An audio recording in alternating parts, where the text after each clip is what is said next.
In this video, we will look at how to create a digraph. So we are going to begin a study looking at the mathematics of scheduling.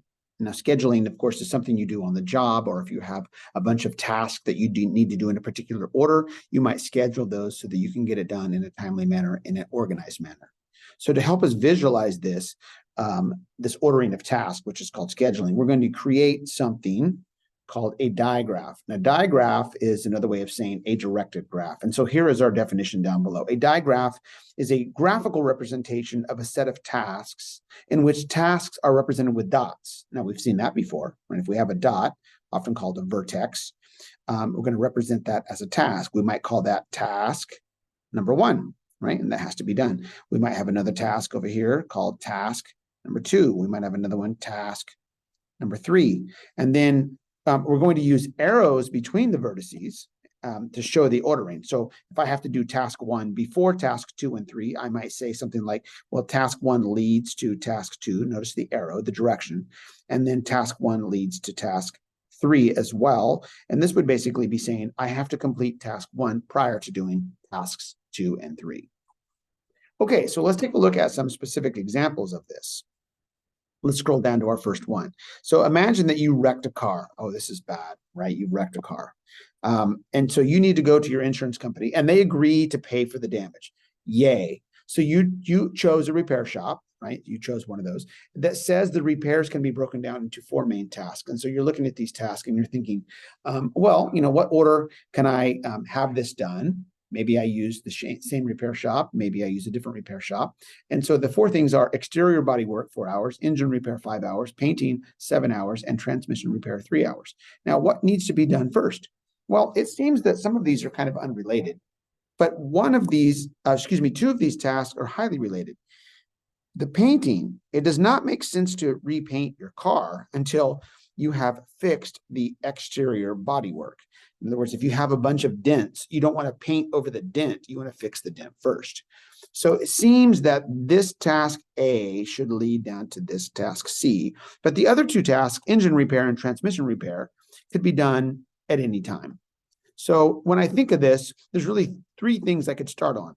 I could start with A, the exterior bodywork, that takes 4 hours. Okay. I could do B, the engine repair, which takes 5 hours. Notice I'm putting the number of hours in parentheses. Or I could do D, the transmission repair, which is 3 hours. The only one I cannot start on is the painting, because the painting has to come after the exterior bodywork. So I would show this in a digraph by putting an arrow from A leading to task C. That's the painting, which is 7 hours. All right. Now, B and D don't lead anywhere, but that's basically the way the job would get done. Now, you can add some fictitious vertices. You can have one over here that says, well, when I start this job, I really have 3 choices. I can work on the exterior body work first. Maybe I can do the engine repair at the same time and the transmission repair at the same time. But notice that the A leads to C. But when I'm done, the finish, right? When do I know when I'm finished? Well, when the engine repair is done, I can be finished, but I also have to be done with the transmission repair, and I had to have the body both fixed and painted, and that will also lead to the finish line. So my digraph looks something like that.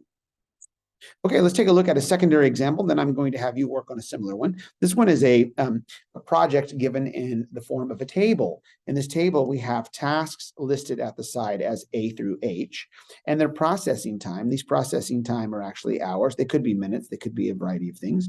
So task A takes 3 hours. And then we have a list here that shows which ones take precedent over another one, right? Which ones must be done first. And so it says task that must be completed before the task can start. Notice that in task A and in task H, there's nothing that must be completed before you can start those. And that means that those are my tasks that I can start with, right? When I start my job, I have 2 choices. I can either start on task A, which takes 3 hours, or I can start on task H, which will take 5 hours. I learned that from the table. There is no other task that I can do before those 2 are done. But once those are done, let's take a look at them one at a time. Let's take a look at what happens once I finish task A. Once I finish task A, I can now do task C, because it says there in line C that I have to finish A first. Okay, so that must mean then that after I finish A, it leads to working on task C. So I would say, okay, task A would lead me to now be able to work on task C, which is a 2-hour task. All right. Similarly, once I finish task H, you can see that on line G, it says G can be done once H is finished, and that means the H will lead to G. So H leading over to task G, which is that's an ugly G, but G, which is a 7-hour task. All right, so at this point, what I've done is I started by doing task A, task H, but that led to me being able to complete task C and task G. All right, now notice that once C and G are done, it opens up some new things. I can do both D and E, right? Because those are possible once G and C are done. So let's take them one at a time. Task D can be done after G is finished. All right, so that must mean G leads to being able to work on task D, which is a 4-hour task. All right, so now D is completed. And in the next line down, you can see that task C is done. So we can now do task E, C leading to task E, which is a 5-hour task. And that has been completed. All right, so the only tasks left to do are tasks B and F, right? We have B up here and F up here, and they look a little more complex. Notice that B says you must first have done C, F, and G. Now, if you look at our digraph to the left, you can see that C and G are on there, but F is not on there yet, and that's because F is down here and our list haven't been completed yet. So I actually can't do B until F is completed. So that must mean I have to work on F first. Okay, so looking there, F says A and H lead to F. I've already done A and H, but I would have another set of arrows leading from A and from H. So it's 2 arrows leading to the same spot. This would be F, and F would be an 8-hour task. So I hope you can see how that would work, right?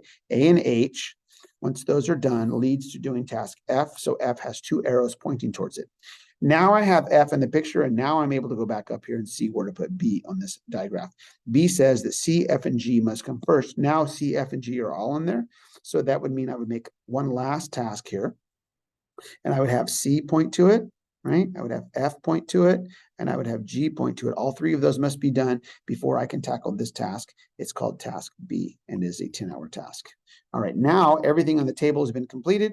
That means I'm done with my job, all these tasks A through G. So all of these 3 right here would lead to being finished, and that is a completed digraph. Okay, now it is your turn to take a look at a similar problem. Here is a table, and you need to create a digraph, or at least think about the digraph. Okay, now that you've thought about that, I hope you've learned more about how to make a digraph.